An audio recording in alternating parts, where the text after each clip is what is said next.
Good evening, everybody, and welcome. I want to make sure everybody gets a chance to get a great seat here. And while we're working on trying to get the screen to go up so we can proceed, I just wanted to make a few brief introductions. I wanted to announce Damian Newton from Streets Blog, who is all the way up from LA and has one of the impetus for this event. To have him here, I want to give him a big round of applause. Thank you, Damien, for coming all the way up and helping us put this on. So I'm Tony Molina. I am the vice chair of the Fresno County Bicycle Coalition, and I wanted to welcome you all here to this first ever mayoral candidate forum in Fresno history. So this is a very historic event, and I want to thank our candidates, Lee Brand and Henry Perea, for being so gracious to attend yet one more candidate forum. And I also want to especially thank our moderator, Mark Keppler, who is the Maddie Institute Executive Director, Professor of Public Affairs at Fresno State. So I want to give them all a big round of applause, and then I think we'll be ready to go. And the slides that you've been watching here, by the way, are just the heat maps of collisions that we've put together for you to see. They're kind of interesting to look at. So without further ado, I want to introduce our moderator, Mark Keppler.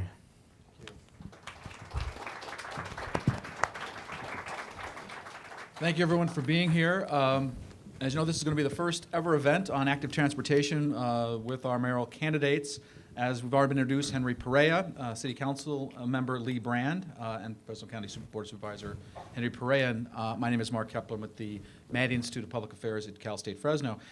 Just in case you don't know, which I'm guessing most of you do, but some of the audience may be watching this on TV may not know, what is active transportation? Active transportation is a general term used by transportation experts to identify human-powered transportation options that generally you're talking about biking and walking, but it could include other options such as e-bikes, et cetera, a multimodal approach to transportation. So we're going to get right into it because we know everyone's time is precious, and I think the candidates agree. Let's get right to it. We flipped a coin. Lee is going to go first on this first question, and that is, what aspects of the new general plan support walking, and what specific steps would you take to make Fresno a more walkable city? Well, I was part of the majority that voted for the 2035 general plan, which was a milestone in Fresno. It was the first general plan in over 50 years that didn't expand the sphere of influence and focused on revitalizing older neighborhoods. And a key element of that plan was the transportation corridors along Blackstone and Kings Canyon. And they were primarily designed to move a lot of human traffic with buses, with the bus rapid transit system, and an improvement in bicycle lanes. And I don't recall, we did a bicycle master plan back about, I believe, 2010 for the entire city of Fresno that included streets like Gettysburg. They were on a road diet. So the general plan is definitely more, walk-friendly, bicycle-friendly. We still have a long ways to go. So as a cyclist, for many years, not as much anymore. Don't have any time for anything else but go to forums. I know what it's like to be out there in the traffic and the hazards that are out there. And I've ridden at other cities, and Fresno's definitely have some challenges as far as safety. I want to talk specifically, though, we're going to get into biking. I want to talk about walking specifically. What specific steps would you do to make Fresno a more walkable city? It's a very auto-friendly, but what about making it a more walkable city? Well, it's a trail system that makes it easy to walk from location to location, identifying key locations like schools and entertainment centers that are easy to walk and walk in a safe way. Having, of course, all the traffic signals for those busy streets where you can get across. That's what, in my opinion, to improve that, and of course, getting people out to walk. That's the other challenge. Okay, well, Henry, how would you approach this question? What about the new general plan you think supports walking, and what specific steps would you take to make Fresno a more walkable city? Yeah, well, I mean, I think just the fact that the general plan is more focused on an infill plan, and at this point, growth to the west of 99, if they can move through that process, I think gives us the opportunity to start working on developing different aspects of transportation, other than being in a car. I think when you look at the opportunity to be on bikes, to be walking from point A to point B, it just changes the dynamic. And I think that was the purpose of Sacramento passing the active transportation plan to deal with the issues of greenhouse gases, to reduce that, to get people into more active living modes so that we can increase health and all the issues that goes with that will make a healthier community. When I think of all the different elements that they have the transportation element of the plan. And I know there's a plan that's going to be hearings tomorrow where they're going to be moving forward with mobility studies and transportation opportunities. And I think when you look at, I'm just reading about the complete street concept, which I think is a viable one. The only one that comes to my mind is Herndon Avenue, where I would say that we have a complete street model in the city of Fresno, and we need more of that. And right before I arrived, I walked the Fulton Mall, the corridor, to get a little exercise, but I see what was going on. And I'm not an engineer, and I know the city engineers are here tonight, but I couldn't quite figure out if the Fulton Mall was a complete street, or if it's just. Anybody tell me if it is or isn't? Does it have that element built into it, a bike path? And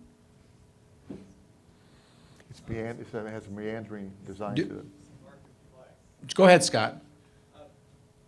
Scott Busher, Public Works Director, and the Tiger funding the city received, it was for a complete street on Fulton, and although we got a lot of questions about why not have striped bike lanes in there, the thought on that was that would create extra width in the street, which would Okay. have higher speeds of traffic.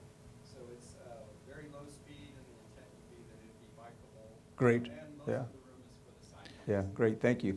So it's about walkable communities. It's about creating the opportunities for bike, for those who want to use that transportation mode. And when I look at other opportunities within the general plan as we infill, I look back when I was on the city council, we were very aggressive in putting in sidewalks where no sidewalks existed in neighborhoods, and we did a lot of that in the city of Fresno. Can we follow up on that? That's a really good point. There's a lot of places in the community still that lack sidewalks. Right. Is there a plan you would have to say, listen, we're going to attack this problem by X number of miles a year during my administration? How would you attack the problem of these communities that don't even have sidewalks? Yeah, well, I can tell you when I first entered the city council, my district was created by the 5 districts at the time that everything they didn't want in their district for whatever reason came into my District 7. And a lot of that were the previous county islands who commitments had been made to them years before when they came into the city that they would have sidewalks. Well, fast forward about 20 years at that time, it hadn't happened. So we were very aggressive in using our council infrastructure budgets and rebuilding a lot of those neighborhoods. And I have to say, probably, if not 70 to 80, 90% of those neighborhoods now do have sidewalks. But it doesn't mean there isn't more work that needs to be done, because I know when I left council and my son took my seat, they then passed a $40 million bond that then finished a lot of the neighborhood infrastructure that needed to be done. But there's still more work to be done. There's still more handicap ramps that need to be built so that when people are moving, either in wheelchairs or just walking, that you have sidewalks, one, to walk on, and 2, there's the mobility that a ramp would give you. Yeah, I want to ask Lita, walking to school. I actually walk my daughter to school. I'm fortunate to be able to do that. But as much as I live in the city of Clovis, as much as I like the city of Clovis, I do notice that their sidewalk is way too narrow. I literally can't walk next to my daughter because the sidewalk is too narrow. So, but having sidewalks that get you to a school allow people to walk to school as opposed to being driven to school. I mean, what is your thought about sidewalks and connecting it to important destination sites like schools? Well, from somebody who's walked a lot of precincts recently, in both north of Shaw and south of Shaw, I see streets with one sidewalk on one side, no sidewalk the other side, streets that have a sidewalk that goes halfway down the block and then ends, some with no sidewalks. And I've walked in Henry's old council district, and he's right, there's a blend there of county and city, and some have it, some don't. I think it's years ago when I had to walk about 6 blocks to grammar school, and I got lost the second day of kindergarten. Nowadays, people they take their kids one block. They're concerned about safety. But my mother did the first day. She walked me to school, and I was on my own the second day. I did eventually make it home. But I think it's That was important. this high school? Or No, it's college. But I think there has to be a pathway. You know, I've lived in my house since 1989. All 4 of my kids and my granddaughter all went to Mountain View Elementary.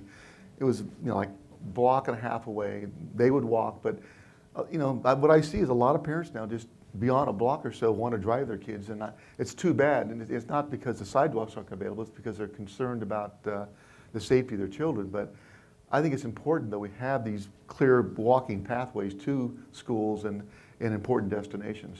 Okay. And if I could just close just on finishing up my comments, the safe path to schools. There's a lot of Safe money the routes to city schools. and the county has, and I know through the COG that there are resources that it makes absolute sense that there should be sidewalks that connect neighborhoods to schools. And I know to the extent that we can, we do that kind of work.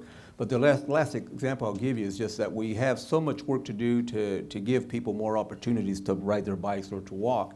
And just one example, when we were on the city council, we had $1.5 million in our redevelopment agency to spend in the downtown area, and we were going to maybe put garbage cans and things all around the area. But what we did through our redevelopment agency is let's do a demonstration project. And I just come back from an Urban Land Institute conference in Chicago, and they talked about that sense of place. They talked about the wider sidewalks. They talked about increased lighting so that when people leave a building, you just want to get from the building to your car, but make you feel safe, give you a better path to walk. So we took that $1.5 million, and as you come down Van Ness, where the Arts District is, where the Artes America, where the Met used to be, you see the median island that's there, the expanded sidewalks. That was a demonstration project that our council put into place to show how we can start that type of feel in the downtown area so that people can have more mobility, walk around more. And when we have restaurants, you could create the restaurant spaces outside of those buildings so that people can,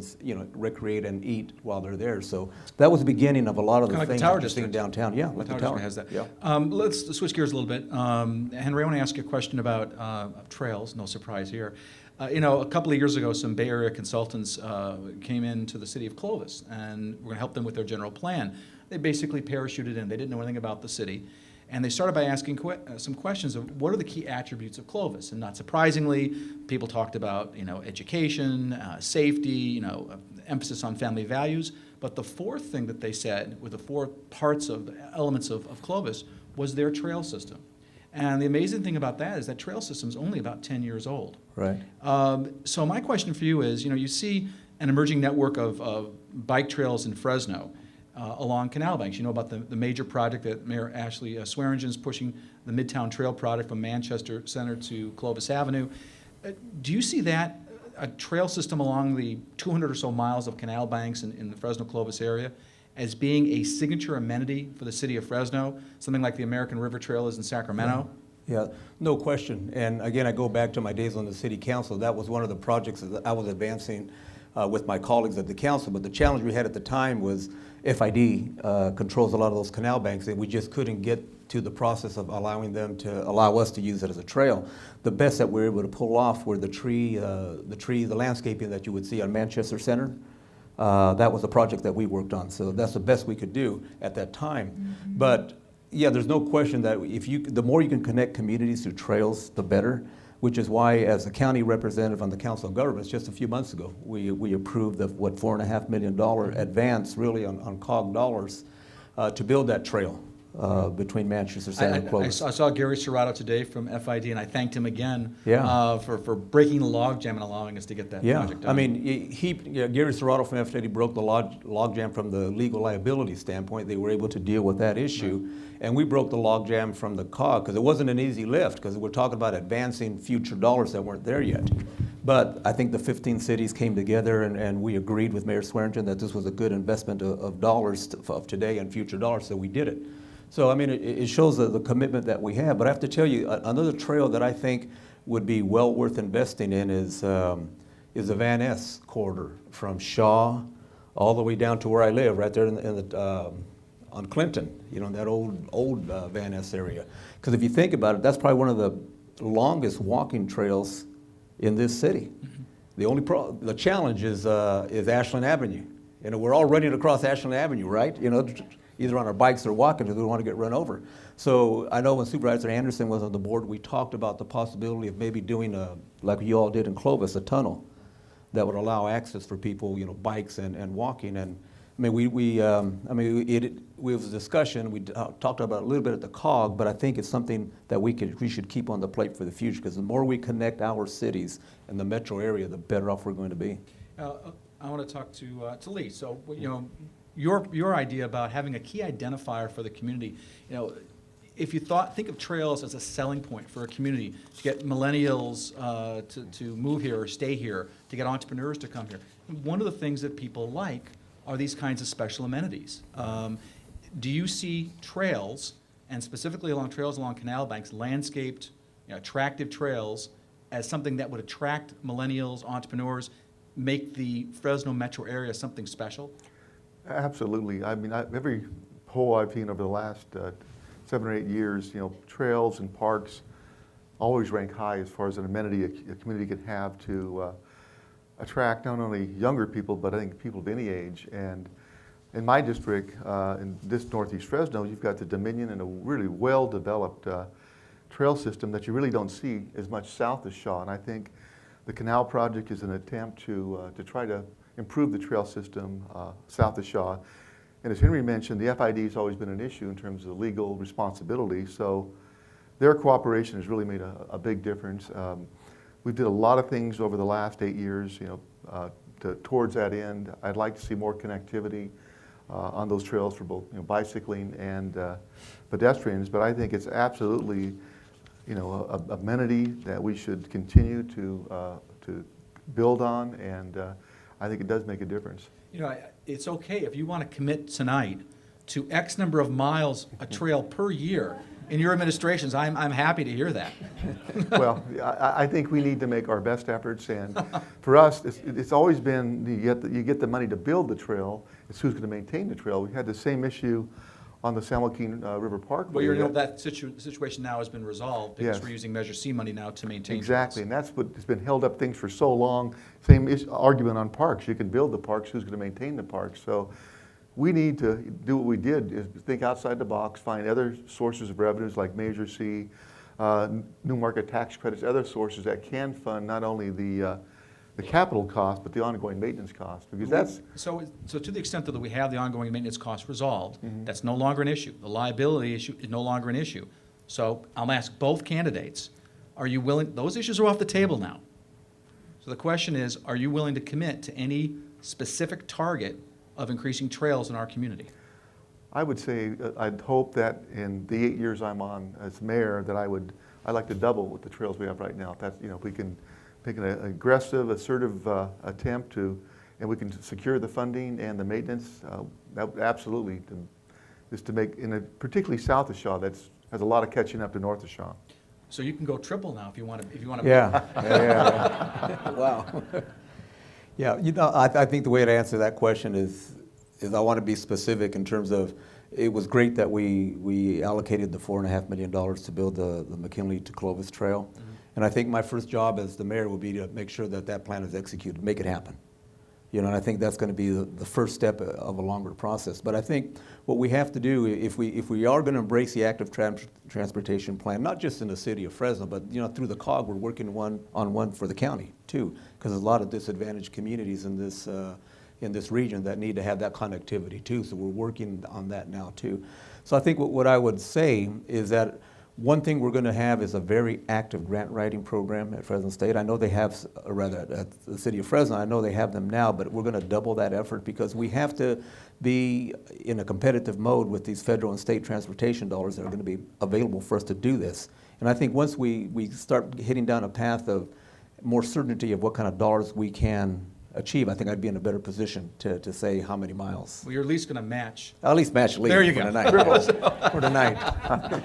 But you know, the good news is that what I've heard, you know, because I've obviously been very involved with this project and I've put my cards on the table, I've been a trail advocate, is that there is money out there, the capital money to build it. The Yeah. issue has always been the money to maintain it. So we're hoping with the solution with Measure C now, we can use those dollars to maintain it.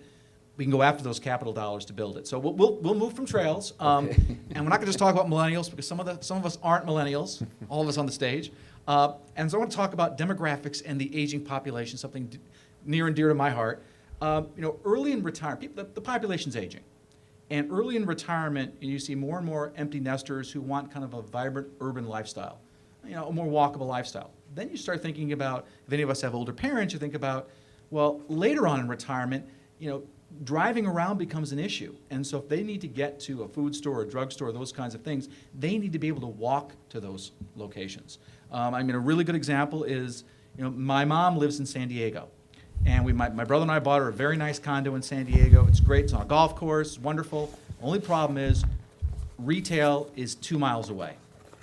So we've now since moved her into a senior home because she can no longer drive. She's 88, can no longer drive. That's going to be an increasing problem, an issue for folks. So the question is, where, what, how would you make getting around Fresno more elder-friendly? Lee, how would you do that? As somebody who's past 65, I've been so active in my life, from bicycling, running, and it's hard for me to, to picture myself one day, being pushed along in a wheelchair or something. But a lot of it is going to be market driven too. You can, as a community, try to plan the best you can, and you're projecting out demographics, and that's a difficult task. So, you're assuming that a certain segment of the population is 55 and older, and there's apartment complexes and residential complexes that are specifically built for 55 and older. It's no coincidence a lot of near, golf courses and places like that. What you hear if you talk to these people, you hear my mom. My mom's 88. Mm-hmm. Everybody here is too old. Mom, you're the oldest one here. But they don't look at it that way, right? Mm-hmm. They want to be in an active, community where there's a mix and range of people and ages. So how can we create a city that allows people to maintain their independence as they get older? Well, I think one element would be public transportation. We have the taxi script for people over my age, the older people, and we have buses. And I think we're trying to expand our public transportation service right now. And of course, you've got the new technology, you've got Uber and other types of sources. But I don't think there's any simple answer to it, Mark. I think that you try to find a way. And as developers develop, they put. It's always the school generally starts out as a catalyst for development, and then the homes are built around it. When so many homes are built, and there's an income level, then the shopping comes in there and the office buildings. It's just trying to put all those elements together into a software model that we're doing now on most of the planning that accounts for those people that are older that'll have a different transportation needs, and younger people that have their own needs. Henry, how would you respond to that question of how would you make the city more elder-friendly when it comes to active transportation, whether it be walking or biking, not necessarily driving, because some of these people can no longer drive? Yeah, I think you go to the fundamental premise that you use as your mom as an example. We're all getting older, but we're healthier and we're more active. So I know when the young folk think elder, they think we're all in wheelchairs or whatever, but we're not. We are very active in our living style. So I think a lot of it is just the way we are. We're healthy and we do move around. But when you look at a community, what I'm looking at, I start with the fundamentals. Your community has to be safe. People have to feel safe when they walk out their front door. I think lighting has to be right in neighborhoods. I believe that you have to have sidewalks that are not cracked, that are walkable. They're not going to be in a position to trip over them. You have to have the handicap ramp so that people can have that mobility if they're in a wheelchair. So I think those are some of the real basic things that you need to have. Well, let me throw this in. What about designing communities that are more walkable? In other words, working on a general plan that says that you can access shopping next to residential. It's kind of you don't have to drive to a shopping center. You can walk to a shopping center. Would you be supportive of that? Well, of course, absolutely, and I think we see models of that in Fresno. But this study that we're doing at the COG right now, it's more of the regional study on transportation modes that are bicycle-oriented, walking-oriented, et cetera.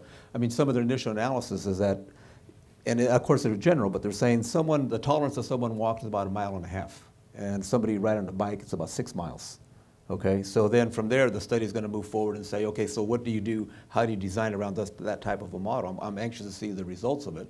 But I think, yeah, I think you use those types of concepts and in moving forward in designing neighborhoods or communities and shopping. And I think that, well, go ahead. I want to Yeah. give it a chance, because it sounds to me like what you were saying is let the market decide. Well, actually, when we were doing the development code, we had extensive meetings. We brought in, the developers who primarily build these single-family home developments to get their expertise. And a lot of discussions around cul-de-sacs, the length of a cul-de-sac, and the connectivity to retail and shopping centers in terms of having, there's some block-height wall that goes for, a half a mile, that there's openings for both pedestrians and for bicycles. And the other thing is not to build in a grid like most of Fresno is. You go into Dominion, and at newer areas, you see a totally different design that has much more connectivity. I know I've worked with Scott a lot on this over the last 4 years. So a lot of that was put into the 2035 general plan, into the development code. And when you design a retail center, to find a way for the neighbors to connect without having to, walk a long way around it or ride a long way around it. Okay. The last thing, if I could just add briefly, I know I've been talking about biking and walking, but going back to the plan and reducing greenhouse gases, there's other modes too that are pollution free, and I've always been a very strong advocate of light rail, of streetcars, and I know there's some work we're doing right now at the COG. We're doing a $50,000 study with the city of Fresno about movement between downtown and the Tower District, because I'm a real believer in the Tower District. I mean, I'm a real supporter of downtown, but I think, there's now the time that we need to connect downtown to the Tower. And when you look at the fact that 80 years ago or so, there were streetcars in this city that ran from downtown all the way down to the river bottom, a lot of those right-of-ways still exist, and 2 of those are Van Ness and Fulton from downtown to the Tower. So we did the PTIS study on it. We're now at the phase really where we can go after funding for it. I know it's not been a high priority at the city of Fresno, but it would be for me as a mayor. Because I think if you can now create a streetcar system that connects the downtown to the Tower area on those 2 corridors, other than moving that population that's living downtown and giving the opportunity to go to the Tower District to now eat and recreate, because there's a lot of activity there. It's probably one of the most active hubs in the city of Fresno that I think we've neglected, but we need to put more money into it. So now you create a vibrant sector with connectivity. I mean, all that old historic Fresno housing that is along those corridors are just going to pop. And I think that gets people moving too. Yeah, and that is related. It's a related topic. We're going to kind of focus on active transportation, walking and biking, though. So let's talk about complete streets. You brought that up earlier. That's basically taking a street and saying, this is how much real estate we have to move people, buses, cars, whatever. Do you think major streets like Blackstone, Kings Canyon, Shaw should be complete streets to accommodate all users, as is called for in the new general plan? Or should we really focus on moving cars, moving traffic on those major streets? Well, I mean, I think obviously the original intent and design of those streets were to move traffic, to move cars, trucks, for people moving from point A to B and for commerce. And that needs to continue. But I think where there is an opportunity to do it, I think we should. Whether it's and I referred to Herndon Avenue a while back. I mean, I think that's a complete street, but I think they planned it. They planned it that way. Where on Herndon? Because Herndon changes in different places. So where on Herndon? Well, when you get north of Herndon, they have that path, the walkway. Oh, the one on the north side. On the north side of Herndon Avenue, yeah. So that was a commitment, and as much as folks over the years try to take the integrity of Herndon Avenue away, I think all the councils have held pretty strong where there's no ingress or egress off of Herndon Avenue, which has allowed that corridor to exist, unlike Shaw, for example. So, but when you have existing corridors, whether it's Shaw or Blackstone or Kings Canyon, a lot more challenging because it's there already. But it's not to say that as studies are being completed where we find opportunities, I think the next mayor should be willing to have those discussions to create as much as they can a complete street. So Lee, what are your thoughts on complete streets and taking some of these major thoroughfares and changing them a little bit to make them more friendly for cyclists or for walking or not just cars and traffic? Well, I think the primary focus is moving traffic. If you look at Herndon Avenue, and there's a classic case of planning gone wrong. It was originally designed as an expressway to go east and west, and as Fresno developed over the last 25, 30 years, it's just one center after another, and it became the quagmire it is today. And I think it's the area primarily west of, on the north side west of Van Ness that does have the walk path, which is good.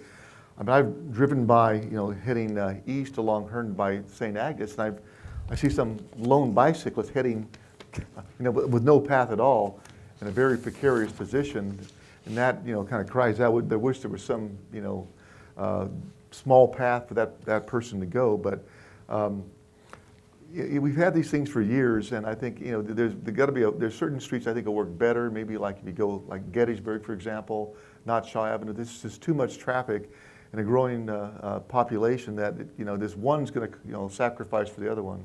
It was interesting. I was talking with Scott Mosier before the beginning of this about a professor that I met from UC Davis who did transportation studies on changing 4-lane streets into 3-lane streets. And what they found is they can move as much traffic and they're much safer than a traditional 4-lane street. But the problem is trying to get a traffic engineer sometimes to see something differently from what they've always done, even when you have the data, is extremely difficult. But I think that's something you think about. Some streets don't necessarily need to be 4-lane. They could be 3-lane, and that extra space could be used for some things like cycle tracks. So let's talk about cycle tracks, Lee. Cycle tracks are lanes they're like bike lanes, except they have a protective barrier. I want to get your thoughts on cycle tracks. Do you think, would you be willing to trade some traffic lanes and some parking lanes for cycle tracks along certain streets? We've had to do that. We've made those decisions. Like road diets are very similar, where you take a lane off a street and you put a bicycle lane. And I know we did one along Gettysburg back, I think, about 2010.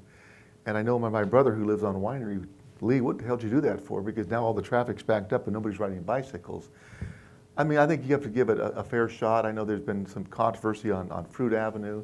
From being a person who's ridden spent a lot of time on bicycles, it certainly feels better to have a barrier there, because unfortunately people in cars are not the most courteous or the most extending to bicyclists. And I've had people honk at me, try to run me off the road. I think we've got to find a compromise in Fresno as a population looks to seek more active and to get people, and to make it safer. That's the key. If you have safer bike paths, I think you'll see more people riding bikes. But right now, Fresno is not a bike-friendly city. Yeah, I think that's a really good point. So, Henry, how do you feel about cycle tracks? I mean, one of the arguments there is, there's a crowd that'll get on a bike and go anywhere. They'll go on just a regular street. They don't care. They're active cyclists. But there's a lot of families that don't want to have their kids cycling on any kind of streets. They want a protective barrier. That's why trails are so popular.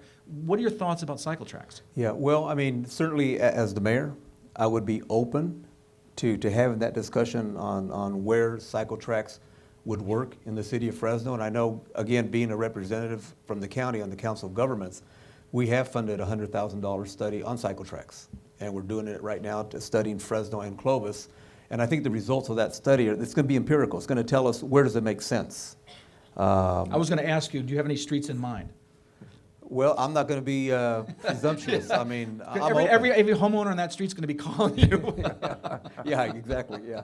No, but I mean, when I look at the downtown area, I mean, I think the downtown area, as I drive it every day. You connect to where I live, right off of Clinton and Van Ness. I mean, I think there's a lot of opportunity because we have wide streets. You do see that though in a lot of communities. I mean, you've been in Portland or Washington D.C. You do see these cycle tracks, and they seem to be quite popular, and they seem to work. So. Yeah. Hopefully that's something that can entertain in the city of Fresno. Henry, let me ask you about bike boulevards, a little different idea, and that is it's a bikeway composed of kind of a low-speed street that's optimized for bicycle traffic, really, puts an emphasis on bicycle traffic. What about bike boulevards? What are your thoughts on bike boulevards? Well, they're fine. I mean, if I'm understanding the concept, which I think I do, where I live on Van Ness, I think that's a bike boulevard, right? It's pretty low speed. When you go down Van Ness between Clinton to Shields, we have bike lanes on each side. So I think Huntington Boulevard could be accommodated. I think where you have streets, and even we have some major streets where traffic is slower or calmer. I think those opportunities are there, and I'd be open to that. I came here from Connecticut, so I was a little surprised when I saw so many. Connecticut's New England, right? Every street's 2 lanes and kind of small. And all these 4-lane streets, it seems like we're overbuilt for the auto. So what are your thoughts on bike boulevards and some of these streets that, maybe they don't need to be 4-lane because they don't really carry that much traffic?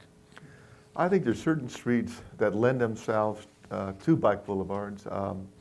Others that won't. I think this is a city that grew up like so many cities in the valley here. There was, 50 years ago, there was flat, endless acres of grape fields and fig orchards, and the land was cheap, and the American dream was going on, and there was a post-World War II recovery, and people discovered automobiles, and a lifestyle was developed around it, and a city was built around it. So it's not easy to change what happened over the last 50 to 100 years, but there's certainly streets out there, particularly streets that don't have that common grid, that maybe the meander that would make it definitely more acceptable, because you have just because you have curves in the road, you're going to slow down.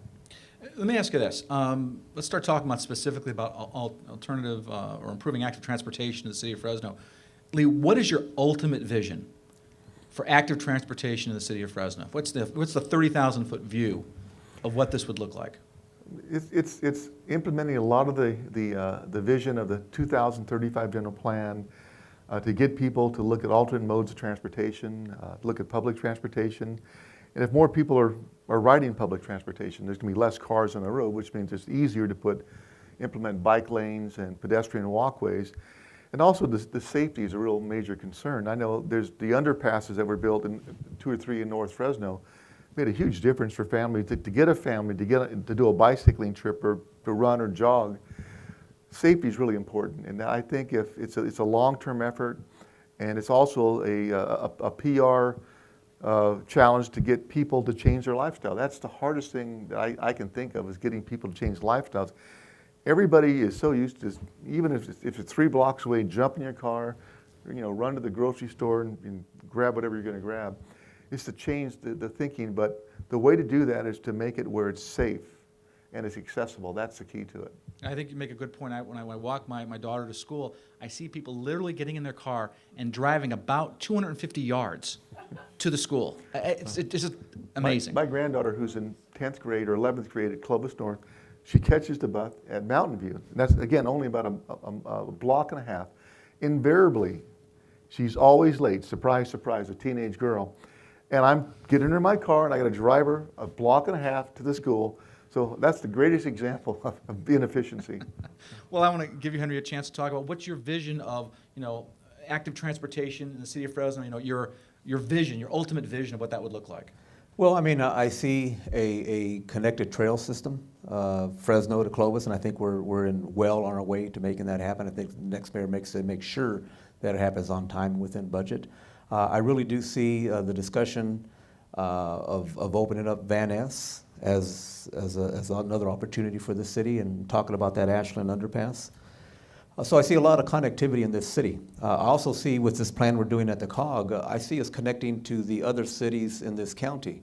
We know Fresno is the 5th largest city in the state of California, and sometimes we don't behave that way. But I think we really do need to start thinking in that way, behaving in that way. And when you look at it internally, there's 15 cities that are in the county of Fresno. There's no reason why we shouldn't be connecting to them in other modes other than the vehicle. So I see a lot of connectivity starting to grow, but I also see, when I look at the opportunities that we have after we do the kind of things in our older neighborhoods to make sure they have sidewalks, make sure they're in good repair, make sure there's adequate lighting, and there's ramps for chairs. When we grow. Because right now, the growth opportunities within the current general plan are in west of 99, so how do we connect there? Because that's a transportation mess right now. But the real active opportunity we have is Sega. And I know in my responsibilities as a LAFCO member, the last year and a half, we've been talking about, does the city of Fresno, with this new general plan of just being infill, does it make sense for the city of Fresno to have 9,000 acres of prime? This is the southeast growth area. Southeast growth area, a lot of it prime ag land. So there was a lot of discussion at our Board of Supervisors of the wisdom of that, not just for Fresno, but a lot of communities that have big spheres of influence. So we've been moving through a process in Sega, listening very carefully to the city's general plan, to their vision for infill, for their vision to go west. So then, of course, it begs the question, well, why do you need 9,000 acres? So we're poised to make a decision in the next 30 to 45 days of whether to remove all of Sega from the city of Fresno or a portion of it. But what was interesting to me in the dynamic that is occurring right now is that there's a real interest for the city of Fresno to keep those 9,000 acres. So it's what are the implications for the new general plan if Sega was removed? Well, I think one implication, one discussion they've had, well, they're saying, well, we are going to have more population. And we know the population numbers that were the original premise for SEGA aren't as high as they're going to be. So I think the first thought is they wouldn't need all 9,000 acres, but they need something. So I mean, that's been part of the discussion too. But having said that, where would the growth be redirected? Are you saying the growth isn't going to occur, so we don't need the 9,000 acres? Or are you saying that the growth should be redirected elsewhere? No, I think the growth is going to occur, and I think if it occurs in some numbers, they're going to need somewhere to build. Okay, but I also remember back to my days at City Hall when we were council members approving our general plan, which is very similar to the plan that's there today. I remember our planning director telling us, you know, the problem with these numbers of population growth is that it's more new birth than it is new population. And the significance of that is when you have new birth, when more of your growth is new birth, and in a place like Fresno or our region that has a lot of poverty issues, you're not talking about folks being born that are going to be buying new houses. It's population on top of population, which is why when you go into the center core of Fresno, you find some of the issues that we have because you have more than a family living in a 2 or 3 bedroom home. So those are the challenges. So, but when you move to the SEGA, again, you work off the theory too, though, that, okay, you are going to have people that are going to be buying homes, buying that step-up home, so you need some land. So, I mean, that's a tug and the pull that we're having right now at LAFCO. But I guess the point I wanted to make was I do believe at some point if SEGA stays or some part of it stays in Fresno, there will be development there. So I think that's the opportunity that we have, kind of that fresh slate where you can build those communities and require that they be very active communities, that you reduce the use of the vehicle. So you got paseos and trails. Absolutely. And whatnot. And you connect, in other words, building a new community, a new vision, a new city. I think that's the opportunity SEGA provides. And I know our planning director at the time, Nick Uvino, who convinced us at the time to move to that direction and those 9,000 acres, was that in his mind, the vision was that would be what would strengthen, connect into our downtown area here. So I want to get Lee a chance to respond on the SEGA issue. Do you want to talk at all about that? Well, I spent 4 months researching SEGA back in 2011 with Andreas Borges through the Finance and Audit Committee. And what we found that the genesis in SEGA was the 2025 general plan, about 2001, that SEGA was greatly exaggerated in terms of the population forecast. It was kind of almost built as a redemption for 50 years of bad planning, and it was oversold because SEGA was really far into the future in terms of what they were planning on. They had plans by 2025 there'd be 50,000 people there, and they'd probably be lucky if we get 5,000 people there by 2025. And one of the major problems with SEGA was the lack of infrastructure. There was no water, no sewer, no underground. The freeway extension along 180 had no interchange. That alone was $500 million. There's no funding source. There was interlaced bridges across many areas of SEGA. Well, are you saying that, again, that we're not going to see the population, so don't worry about it, or it needs to be redirected someplace else? It was redirected towards the west of 99 area, and which has challenges there too, because west of 99 is heavily parcelized. It's hard to develop 2.5 acre parcels, but most developers want a 40 acre or larger parcel. So there are opportunities there. There are opportunities in the northern part of SEGA. One of the things we wanted to do that was never done was to basically split SEGA into 3 pieces, because the northern piece has the Clovis New Educational Center, the K through 12, that's always been a major catalyst for growth. And there is some infrastructure in the northern part. The southern section of SEGA would be the new State Center college that on the bond they passed. It was really the middle section that was problematic in terms of when it would go. So we ideally wanted to actually stage it in, the first section first, the south east section second, and the middle section last. Okay, well, I don't want to get too off on SEGA. That's more of a development thing, but I want to give you a chance to kind of respond to what Henry was saying. Let me kind of switch gears and give you guys, we only got 2 more questions. Sure. Okay, that's good. So I'll start with you, Henry. What specific ATP projects would you focus on in your first 100 days, and what specific projects would be completed by the end of your first term? Well, as I mentioned earlier, the trail. would be from Manchester to Clovis would be completed. I would hope that we could really move on that Van Ness Trail. I think that's a missed opportunity that we have in this community. Are you talking about what's called Bankside Trail, which is to the west of Manchester Center, where the canal bank then goes west? Is that what you're talking about? Well, no, I'm sorry, no. The one that we did recently through the COG, that's obviously Manchester to Clovis. That's east. I'm talking west. Yeah. Are you talking about west? Yeah, west. I would want that trail then to continue. It does go through some county islands, doesn't it? No, I understand that. Yes, but also I would want the north-south. I would want that Van Ness corridor, and it's not much that needs to be done. I mean, all we need is the underpass on Ashland Avenue. Now we have a complete corridor. We know that you've committed. You've already both committed for your first term. You're going to double the number of trails in the community, so that's great. But what specific things then in the first 100 days? First 100 days, what would you be focusing on? Well, I think which we mentioned earlier, the trail along the canal bank is something that's been approved to make sure, in government, there's a process, and you go through the whole politics of getting it, finding the funding and getting it approved, but the implementation is generally the challenge, and making sure that's done, it's not delayed, that we start that, and we undertake other projects similar to that to expand the trail system literally from Fresno to Clovis. That's great, because I think we have, you talk about political divisiveness. We now have Mayor Swearingen and both our mayoral candidates supporting the Midtown Trail, so we know that's going to get done and done well, so that's great. Let me ask you one last question, and probably the biggest and most important question. That's how I'm setting it up, Henry. Where's the money going to come to build and maintain all these active transportation projects? Well, I think it's going to be one of two sources. One, I believe the next mayor in laying out a vision is going to have to talk about how you fund that vision. And that's when you have a $3 billion budget with a $400 or $500 million aspect of being general fund. You have to make a commitment to yourself. Whether it's your park system or more police or fire, or in this case trails, you have to make a commitment. And so I think the next mayor has to be willing to have a line item that will add funding there. But I think we know there's not enough money there to maintain, much less build what we need. So we then move to where the funding is, and the funding is at the federal level, the state level, and through our local transportation tax, the COG. And I think with this, this push out of Sacramento and even Washington, D.C. to some extent of reducing greenhouse gases, because it's a real issue. Climate change is a real issue.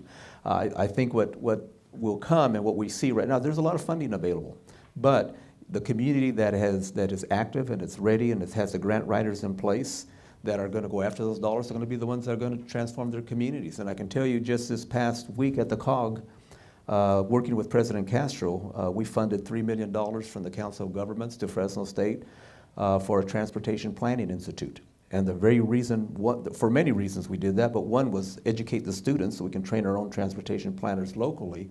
But as importantly is they will be doing real-time projects and grant applications for the 15 cities in this county. So of course, County of Fresno, City of Fresno, and Clovis have the resources to do their own planning.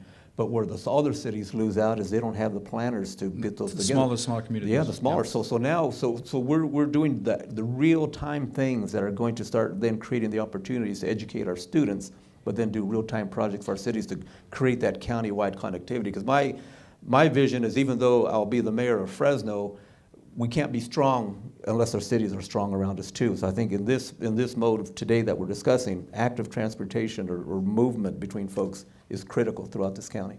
You've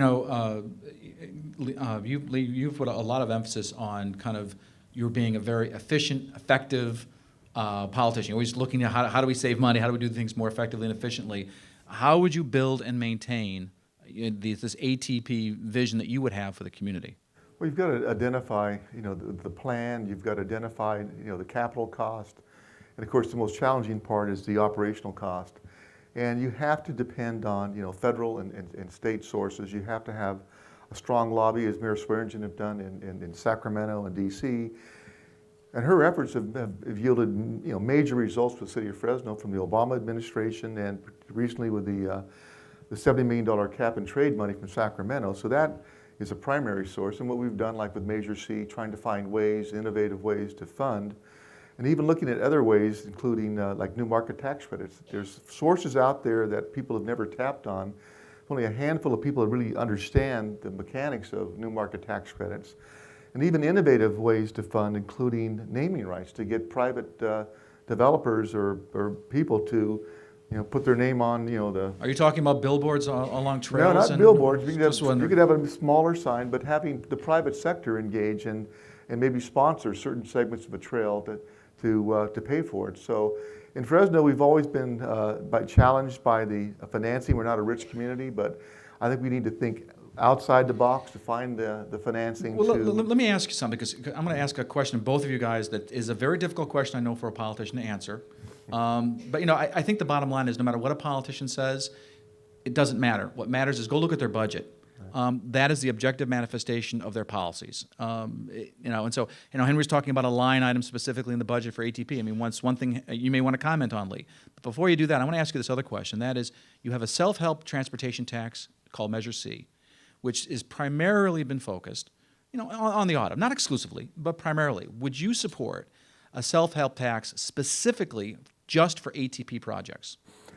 I'd have to take a look at it, and I've learned, in 8 years in city government that when something new like that's put out there, I don't make any rash decisions. I'd have to evaluate it. And all options are always on the table for me in terms of finding funding sources. So I just say I would give it a serious evaluation. Henry? And I guess what I would say is I think we have to see what the will of the people is. Okay, I mean, this is probably Lee and I's 10th forum in the last few weeks, and I can tell you the arts community wants a measure. The parks community wants a measure. Public safety wants a measure. ATP wants a measure. I think when we step back the political realm, I think we just see ourselves as consumers. I think we are willing to pay for things that are of value and are important to us. So as a mayor, I would not close my ears to any of this, because I was very active in Measure C. I was very active in the zoo tax. I was very active in our library tax. So I'm not afraid of having the discussion and putting it on a ballot so the voters can make a decision. I think people have a right to make that, but I think it has to be a well thought out process, and people have to come together on it. You make a very good point about multiple constituencies, all asking for something. That's a fair point. But I will say this, when Measure C was being discussed the last time around, they did a survey of, where would the people like to have their money spent, figuring this is how we were going to pitch Measure C. And they put trails on there. There's 36 projects. And being supportive of trails, I'm like, I don't know, have trails really caught on in the community? Is there going to be any support? The survey came back, trails ranked 3rd out of 36 projects in terms of popular support. So I think I would suggest you might find some support for that. I want to thank our candidates for this first half for answering these questions. What we're going to do now is take a short break, and we're going to collect some questions from the audience, and then see if the candidates can give us a little bit more of their time to answer some of those questions. So we'll take a short, 10 or 15-minute break? Okay. Thank you, everyone. So the good news is we've got a very engaged audience with lots of questions. The bad news is our candidates have to be elsewhere. And so we're only going to ask one question. And what I'm going to do is we're going to collect the questions that were written on those cards. We're going to ask the Fresno County Bicycle Coalition to put them up on their website and give the candidates an opportunity, if they wish, to respond to those questions. Okay? In writing. So there you go. Feel free to put down that we're going to double the number of trails in Fresno in my administration. I hope the Fresno Bee, if they're here today, they picked that quote up, and that's on the top of the fold in tomorrow's paper. So the one question I'm going to ask is, some folks said, you really didn't focus very much, or we didn't focus. I'll take the responsibility. I didn't focus enough on South Fresno. So here's the question for both of you, and we'll start with Lee, you first. South Fresno obviously has lots of issues. What would you do to improve active transportation south of Tulare, and how would you get those communities involved in that process? It starts with the basic. A lot of those blocks out there don't have sidewalks or the infrastructure, the streets, and the sidewalks are kind of walk precincts. They're not safe to walk on. That's the first start, is the infrastructure, building it up to it's safe to walk and to ride. And it's also to build on a trail and connectivity. and finding this funding source and using there's some good parks there and schools, using the schools and the parks and maybe some of the retail centers as focal points and connecting those points in South Fresno in those neighborhoods. And that's not going to be an easy task. It's going to be a major area. I'd work with the council members that have those districts in that area, work with the Fresno Unified, and work with the county too on all the agencies. That's one thing we haven't discussed today is that so much that we do is really, we can't do it in isolation as a city. You've got to work with the county, you work with the school system, you work with other agencies, nonprofits. And so I think you have to, have the will and have the plan and try to put a timeline in to do that. And I think in 4 years or 8 years, you could accomplish a lot. But I think there's certainly greater needs in South Fresno than North Fresno. I want to ask those specifically. I want to make sure you've got this part of the question. That is, how would you involve the community? Not just going to the politicians elected, but actually to the constituents. Well, it's what we've done on the general plan. There were a series of community meetings in every area of Fresno. On the Parks Master Plan, we're doing the same thing. There's in the schools, and there's well-publicized meetings to let people have an opportunity to have input and voice their opinion, how they like to see it developed. So it's not done in a vacuum. It's done with active participation and input from the people that live in those neighborhoods. Okay, so Henry, same question to you. Well, I mean, I think it's a great question, and I think the underlying premise of it is public input. Elected officials really listening to the public on what they want, or at least what your vision is too. And I think the best example I can give you in answering this question is this $70 million that the city just acquired with Cap and Trade. Now, the genesis of that money are disadvantaged communities. So how do you improve disadvantaged communities on many levels? There's many factors in it, which includes what we've been talking about tonight. And that money, even though a public process has not occurred yet, and there will be one at some point soon, that money's already been spent. And I don't think that is necessarily the right way to go if you want to maintain and build public trust. So when you have $70 million, that really is here because of 93706 zip code and the 93702 zip code, which in that area includes downtown. What it tells me is you have to engage like the folks at Building Healthy Communities and other organizations that did a lot of heavy lifting for us in Sacramento to get us to the point to where we now have the opportunity to have this money. But what a tragedy it would be for this community, and what a bad message it would be for us to send if we don't have the dialogue. So absolutely we have to have the public discussion of how and where we spend that $70 million, because the need south of Tulare, and I see southeast and southwest Fresno, is great, and we have to be very strategic in how and where we allocate those dollars. Just so that we all understand, including myself in particular, are you saying that money's already been allocated, already been earmarked for certain projects? Well, and you would rescind that? Well, what I can tell you is this, is in the mechanics of the process is at some point the Strategic Growth Council in Sacramento will be allocating the money to the projects that Fresno has said it wants the money to go to. But before they get there, there has to be a public process. But what I can tell you also is that there has been some level of decision-making at City Hall where that money has been, quote, allocated. So they're kind of backing into the public process. And what I'm saying, that's not the way I operate. I think when you're going to have a public process, then have a real public process, get the input, and respect the wishes of the people. I'm going to get Lee, since he's in City Hall. Can you want to say anything about this topic? First of all, I agree there has to be a public process, and there's the competing interest on this cap and trade money. And my understanding of cap and trade money is it's primarily designed for innovative, transformative types of projects that leverage public-private dollars. They're talking about a ratio of $3 for every dollar or $4 for every dollar. So if you have $70 million in cap and trade and you can leverage that investment, for example, to 4 times, that's over $250 million. And to me, and I understand what Henry's talking about and the competing needs, but probably one of the major things is infrastructure, because one of the things that has really held back downtown development and development in older areas is infrastructure. And having that infrastructure in place would be a catalyst, I believe, for private investment. So maybe the process is X amount of dollars is allocated there in certain areas. And I think I think the bottom line is nobody knows exactly sure how this process, this is a relatively new process, is going to unwind. But it's got to be a fair process. But it's ultimately, as the decision maker and the elected official, you've got to decide what's the best way to invest this money and trying to improve your community. Okay.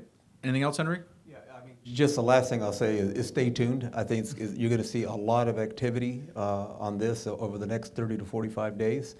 And I think if it's managed correctly, it won't be a food fight, because I mean, bottom line is receiving $70 million is a big deal, and we need to be thoughtful about how we get there.